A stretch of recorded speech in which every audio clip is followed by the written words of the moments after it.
Right, you lovely people, I've done my stitching down. It's all here. Let me just get it. It's right at the bottom, as it would be. Of course it would be right at the bottom. Now, I've got 3 needle cases. I should only need 1 in here, but I have to bring both of them because I don't like being separated from them. I like to remain attached. Anyway, so they're all stitched down, and I have gone round it again with Gutterman, not Gutterman, but that DMC. I say Gutterman out of force of habit, the DMC machine thread that I use for basting. And I can see now what's going on. You might not be able to see it, but my extremities are there and there. Okay. Now, I did say to you in the first video that I needed to think about these open spaces. Do they need anything? I'm really not convinced yet that they do. So I don't feel I can make that decision yet. So what I'm going to do is leave them. I'm going to work on this a little bit and leave them till I progress. There's nothing wrong with starting to work on something and then thinking, oh, I might need a little bit of that up there, or maybe this little thing could go there. So very often these things evolve. Well, 100% of the time they evolve as you're working on them. When I'm stitching, hand stitching on a piece like this, I get so many ideas. It doesn't really worry me that I'm undecided yet, because I've got the rest of the time I'm working on this to make those decisions. So don't make decisions just because you feel you have to, okay? Make decisions based on what you think will be appealing. Don't think, oh, well, that's an open area, I've got to put something on there. What am I going to put on there? I know, I'll put that on there, and then you'll end up hating it. So just relax into these things. Just start working on something, and you might add a row of stitching down here and think, oh, love how that stitch looks on that little scrap of fabric. Have I got another scrap of that? Yeah, maybe I have. I'll put it up there. So let it evolve. Don't force it, okay? You never have to force anything. Let it evolve. So I'm going to stitch on this today, but I'm actually going to show you a new stitch first, and I want to make that on a separate file. So what I'll do is I'll turn this one off and join the next bit to it when I've showed you the stitch, when I've done the stitch demonstration. Okay. Okay, so my work is in the hoop. That's the top of my bodice area. This is the bottom. This is flowing the right way for me. Turkey work I'm going to do across there, okay. Now you might think that's a raw edge, but it's not a raw edge that's going to fray, so you've got to make that assessment yourself. So I haven't turned it under. None of these raw edges should fray because they're all like lace or tightly woven fabric. If I thought they were going to fray, I probably wouldn't turn them over and hem them, because I think it would make the work heavier. What we'd probably do in that situation is just cover the edge that may fray with French knots. Do absolutely loads and loads and loads of French knots. And if I get that little book back again, I don't actually know if I've got anything like that in here, but just let me have a look. I probably haven't actually, to be fair. But I mean, and a load of French knots works not in a straight line but organically, like a cluster of flowers. Can look amazing. I haven't got any in here. It's like, no. Oh, well, there's some here in groups, okay. So they're very organic shapes. So if you cram a lot of French knots down an edge that you think might fray lengthways, and have them so they're not in a perfectly straight line, but have them like uneven, an uneven line, then that'll cover an edge that you think might fray. So please don't worry about that. I wouldn't advise turning these under, because if I was to turn that under, it would just make it too heavy. It'd be an extra layer of fabric that wasn't needed, and you might end up with a ridge on there. So you'd be surrounded by all this beautiful lace, and then you'd have this ridge there, and it would stick out like a sore thumb.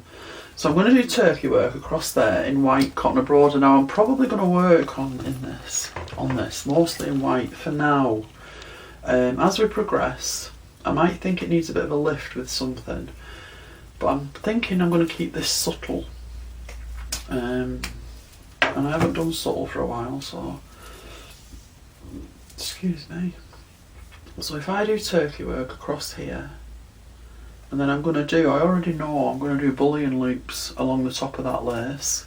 So what I'm doing now, I've created texture, so I don't need a knot for turkey work. I've created texture with the things I've laid on here.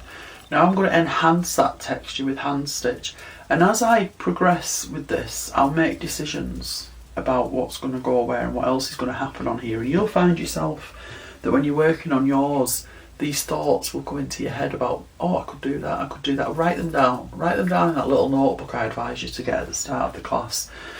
Okay, so if I start there with my turkey work,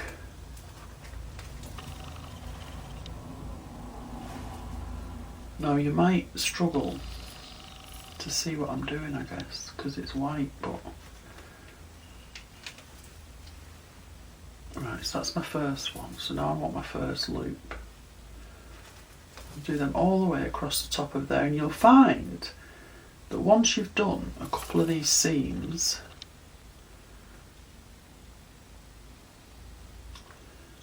that you'll it'll be transformative. Once you get maybe 2 rows of hand stitch on here, that's all it'll take. If you're like thinking, oh, this looks awful, it's not right, it doesn't look like I thought it would look, then you know what, just persevere. I say it a lot, this is for the newbies, I say it a lot in all my classes.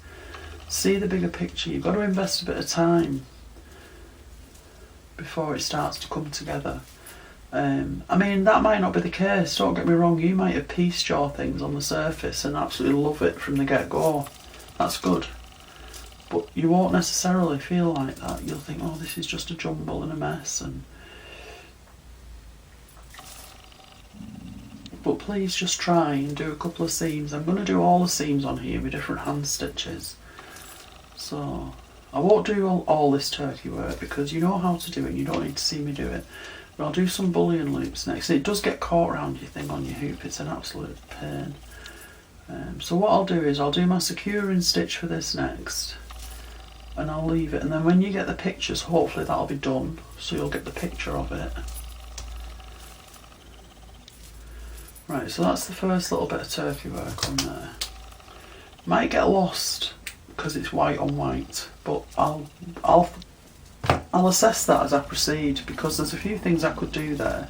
So if I think, well, that turkey work is getting lost on there because it's white on white, then what I could do is do another row of turkey work in front of it in a paler colour. In a pale colour that complements. So let's say, I probably won't use this one, but then do 2 rows of turkey work. Do a row in front. I've done that here. This little book's priceless. Look, there's 2 rows there. There's orange, and there's like an ecru, and they're just worked in front of one in front of the other. So you can do that if you think it's getting lost. That's an idea for you. Something you could do there. So if I take that through to the back and leave it at the back, ready to continue with that, and then if I get a bullion needle now, a milliner's needle, and we'll do some bullion loops along the top of that lace. And my stomach's rumbling. Stomach is rumbling. Again, white. Now, I don't know if I've got any sequins here. You need a lot of thread for bullion loops because, especially if you're doing 35 wraps, tront sank. I'm going to tell you something but not do it, so I'm hoping you'll be able to visualise what I'm talking about. Just let me. Can't thread a needle. What kind of embroidery teacher can't thread a needle, eh? I ask you.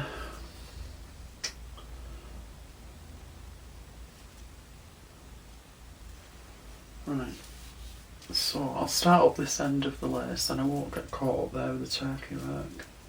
So I've got a milliner's needle, I'm putting a knot in my thread, I'm using cotton embroidery 16, I'm putting 3 knots in my thread actually because I'm over cautious. Right, I'll start at this end, doesn't matter which end I start. So I'll come up about 1/8 of an inch below the top of that lace because I like to see a little bit of lace on the other side of the stitch. So up at A, down at B, up again at A, not through your finger, Karen. Now you can put beads on bullion loops or sequins. I wouldn't advocate beads actually, not tiny beads anyway, because you wouldn't be able to thread your broader through a bead needle, I don't think. So only a bead which would fit on a milliner's needle or a sequin. So what you would do, have I got any on here? I have got some in here, it's just finding them. Sequin, look. Can you see the sequin there on that bullion loop there? Okay. Sometimes find that sequins have bigger eyes. So how you would do that is I'm going to wrap 35 times. But what I do if I'm putting a sequin or something on, I'll wrap 18 times, put a sequin on, and then wrap another 18 times, okay? So just let me do 18 and then I'll show you what I mean. I'm trying to get right. 1, 2, 3, 4, 5, 6, 7, 8, 9, 10, 11, 12, 13, 14, 15, 16, 17, 18, okay? Then literally just pop your sequin on, ignore it, pretend it's not there, and wrap again. 1, 2, 3, 4, 5, 6, 7, 8, 9, 10, 11, 12, 13, 14, 15, 16, 17, 18, okay? And then pull it through. And what you will find is, and I'll show you on the other one in a second, go back down there, pull that through and come up again a bit further along to do the next one. Okay, so what you'll find when you've done that, you just get a little bit of thread around your sequin. I don't know if you can see that. You see that bit of white? So there's 3 on there. It's just literally, you can hardly see it. It's like a little tiny stitch over the top of the sequin. So that's an idea. And also on turkey work, sequins on turkey work. So you could, as you're doing your loop, put a sequin on as you're doing your loop. Okay. So I'll just do one more bullion loop, and then I'll leave it at that. And then I will go away. And I will, honestly, I'm only going to do 35 on this one, even though I did 36 on the last one. And then I will embellish these 2 seams before I take your photographs. Okay. 1, 2, 3, 4, 5, 6, 7, 8, 9, 10, 11, 12, 13, 14, 15, 16, 17, 18, 19, 20. 1, 2, 3, 4, 5, 6, 7, 8, 9, 10, 11, 12, 13, 14, 15, okay. Pull it through, push it down, and go in. And I think they're going to look lovely on the top of that lace ruffle. I've got no sense of direction whatsoever, honestly. Where do I need to be? Can't. You're probably all going to be seasick. There they are. Okay, they're going to look lovely all the way along there. Trust me, trust me. Okay, so there you go.